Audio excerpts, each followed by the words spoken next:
Okay, all right, next, neutralization. So we're going to look at some neutralization problems. So we're going to look at how much acid or how much base does it take to neutralize. If it's an acid, how much base? If it's a base, how much acid? So really means like to get to a pH of 7. So let's look at chemical equation first. Then we'll make it look like a stoichiometry problem. So let's say we have some sodium hydroxide.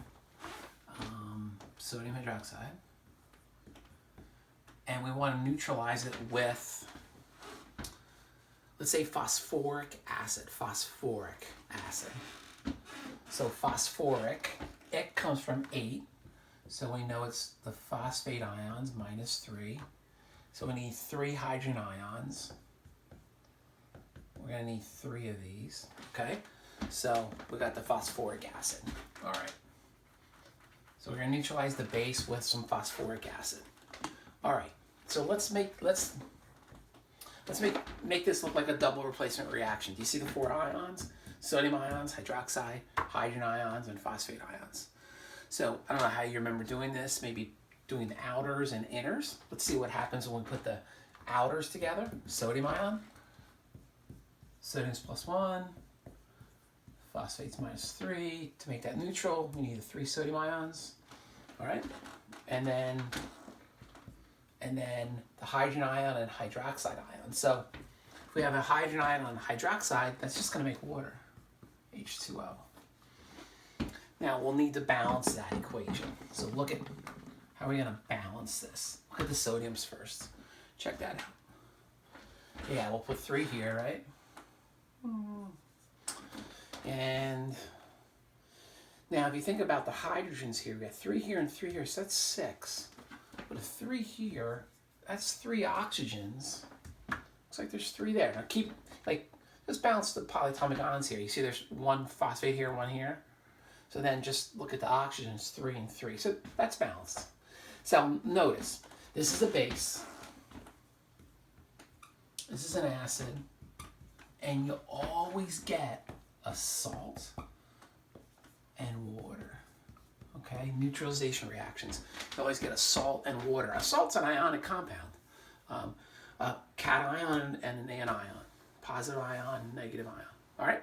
Let's set this up. Let's say I have a 1.5 molar sodium hydroxide solution. We have, 23 mils of it. All right. And let's say we're going to neutralize it with this acid, and say it's a 2.0 molar solution, and let's try to figure out how many mils would it take to neutralize that much sodium hydroxide. All right, so let's start with, now we're trying to figure this out, so we're not going to start with phosphoric acid. Let's start with the 23 mils. When given molarity and volume, or density and volume, start with volume. All right, 23 mils. Here we go. Of sodium hydroxide, right? We have to convert that to liters. 1,000 mils is a liter. Cancels out. All right. Now this is 1 liter of sodium hydroxide. So remember molarity. Think of molarity as, you can think of it as moles per liter. Okay? So 1.5 molar is the same thing as 1.5 moles per liter solution. So where do we need to put the 1.5 moles? Yeah, on top, right? 1.5 moles sodium hydroxide, 1 liter. That cancels out. All right? Now we have moles of sodium hydroxide. And now we can go to moles of phosphoric acid. So if you're thinking about it like a flow chart here, this is, you have moles of A, and now we're going to go to moles of B. Okay, and this is where we use the mole ratio. So for every 3 of these, you only need 1 of those. Okay, so 3 moles sodium hydroxide. 3 moles of sodium hydroxide is chemically equivalent to, in this case, 1 mole of phosphoric acid. All right, moles cancel out. Remember, when using coefficients, when using the coefficient, the mole ratio, the coefficient of what's given goes on the bottom, the coefficient of what you're trying to find goes on top. All right, we're almost there.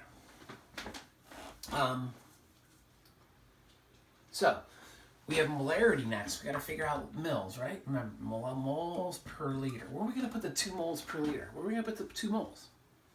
Yeah, it needs to go down here, right?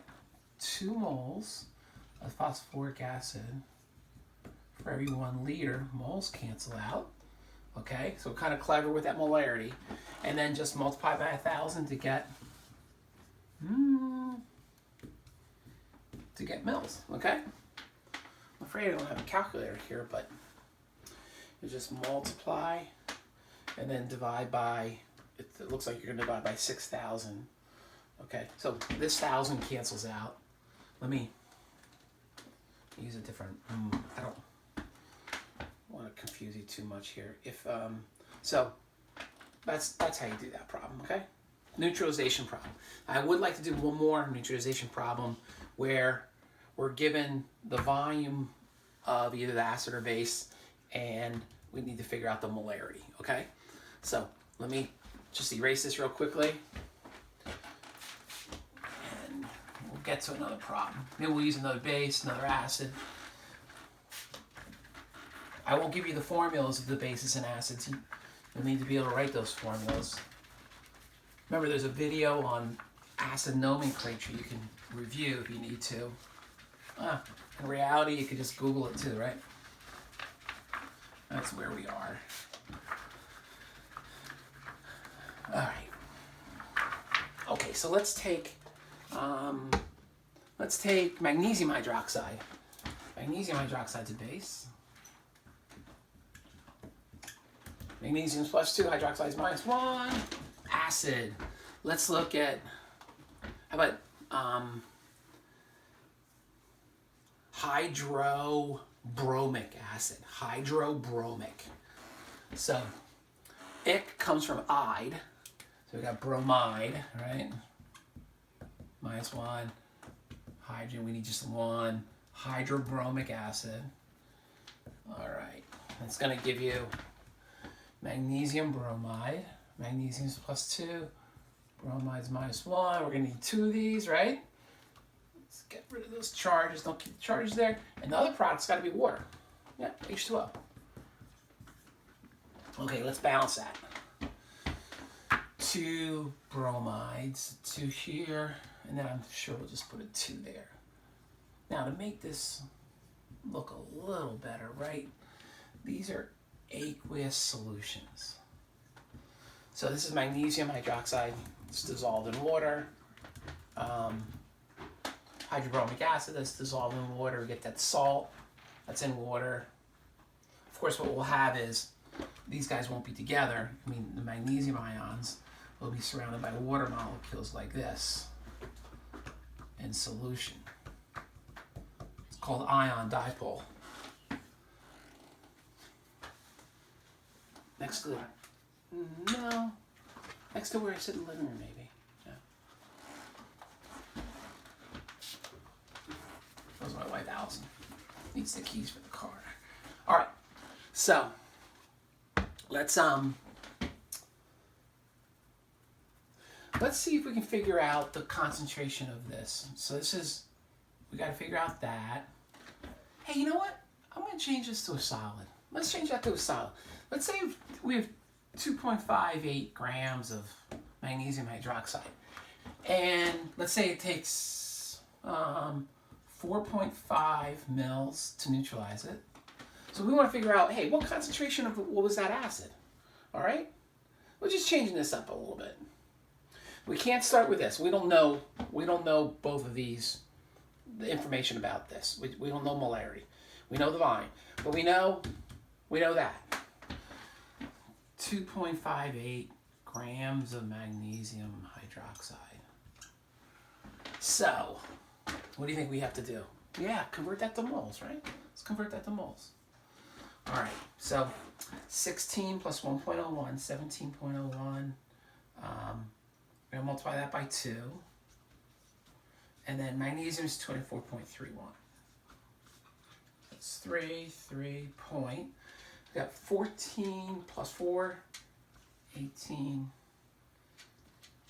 58. That actually sounds right. 58.33 grams is 1 mole of magnesium hydroxide. That's what the case. All right, grams cancel out. All right, so we're already at the moles, right? Because we just went grams to moles. Let's use the mole ratio.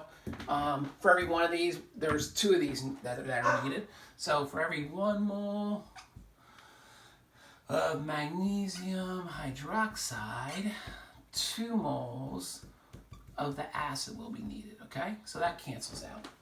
Now, we're trying to figure out molarity. Molarity is moles per liter. So why don't we do this? Why don't we just get moles right here, okay? Let's get the moles, put that here, and divide it by the liter. So 4.5 mils. 1, 2, 3. That's 0.0045, right? Now I'm gonna want to get my calculator. I will be right back.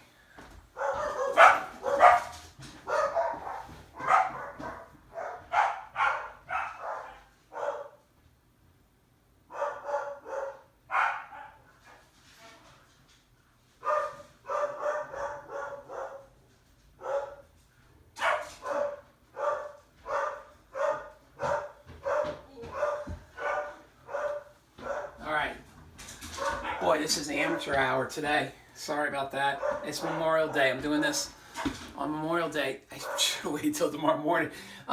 Okay, so we're going to figure out moles. So we're going to figure out the molarity. So we got 2.58 times 2 divided by 58.33. Put my glasses on so I can see this. Amateur hour.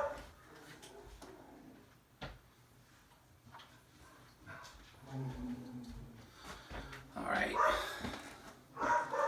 0.088, let's say 5.008, whoops, excuse me, let's make that an 8, 8.5, let's divide that up, divide that by 0.0045 equals, now let's look at the sig figs, 3 here and 2 here, so our answer can only have 2. So 19.6, so now that's got to round off. Now if you write 20, that's only technically 1 sig fig.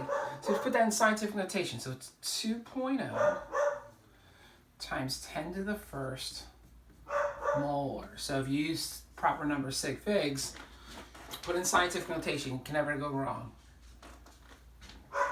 All right, now the neutralization problem. Again, base and acid will give you a salt and water. In this case, we started with grams, converted to moles, using the mole ratio. Just looks like a stoichiometry problem, right? So that's what I'm hoping. So we'll give you some of those to work on, I think for Wednesday. All right, we'll see you then.